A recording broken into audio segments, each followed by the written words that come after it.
Hi everyone, welcome to another session of Picture Book Mondays with Miss Marie. Today I have new books to our collection. They are all about being your best and how to find happiness and being kind to yourself and to others. So I hope you enjoy them. Let's begin. The first book that I have is Where Happiness Begins. It's written by Eland. It's also illustrated by her. And it is, let's see, the publisher is Random House. And the illustrations, if you noticed, are very simple, yet they grab the children's attention just by the bright colors. And some of my favorite pages I'll read to you. So this page says, happiness may be different from what you expect or feel a little scary at first, but it will let you find new paths, enjoy your time with family and friends, and do the things you love to do. So happiness can be right in front of you. It also can take a little while, and it's not something that's instant gratification, a feeling, we have to sometimes find it. Another one, I love this one with the lighthouse and the ocean. Very representative of life with the ups and downs with the waves. Says you can't feel happy all the time. You might feel overwhelmed by your feelings and that you can't always control them, but you can always find your way back home. So I love that she supports family and friends and just true happiness where you can find it. Then she ends with, it was always there. Recognize it and treasure it, because in the end, happiness begins with you. So sometimes this is a reminder, this book, that sometimes happiness is always there. It's deep inside, but other feelings can overwhelm you and overtake those happy feelings that you have.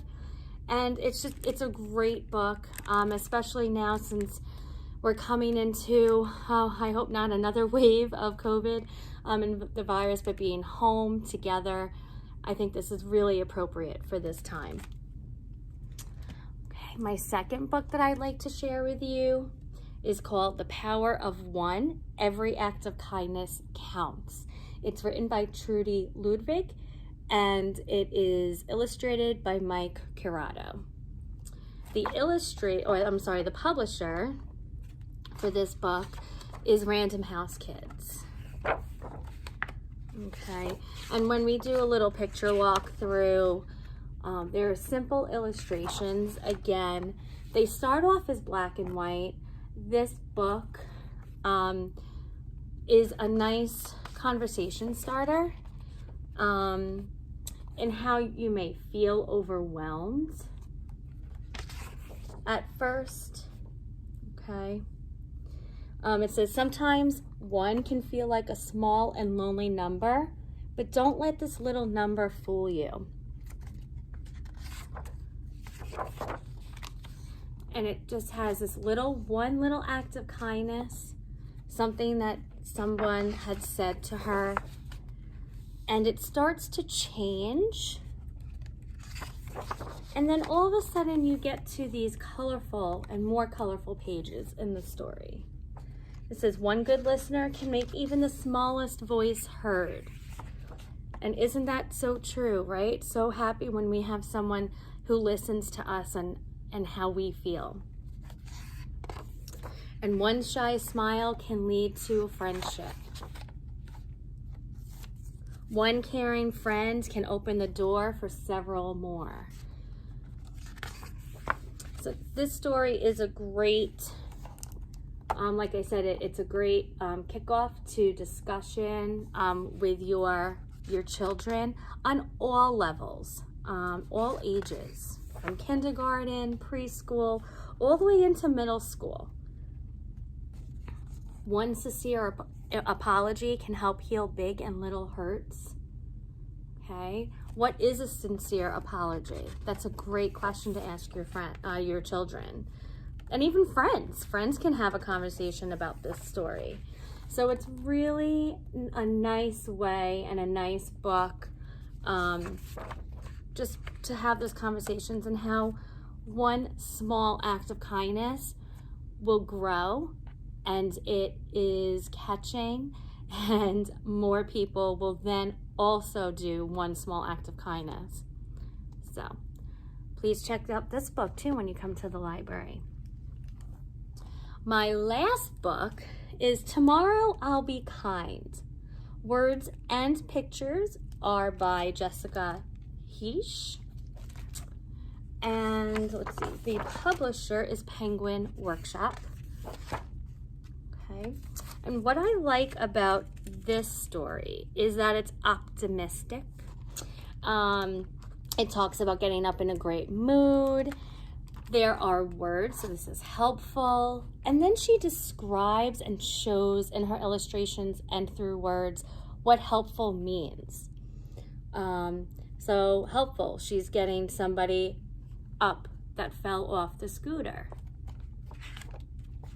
Helping someone in need. I won't hesitate, I'll get up and take the lead. So she'll help this person who's trying to read something on the shelf.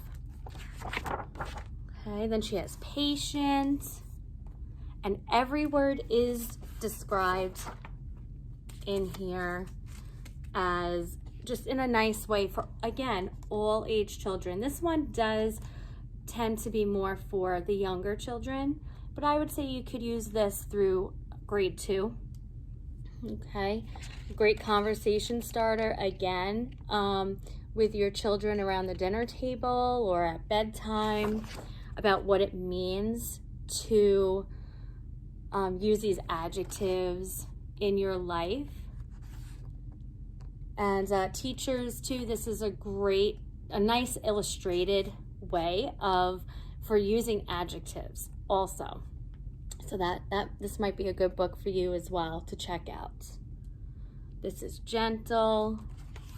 And one of my last is honest. Tomorrow I'll be honest. To myself, I will be true.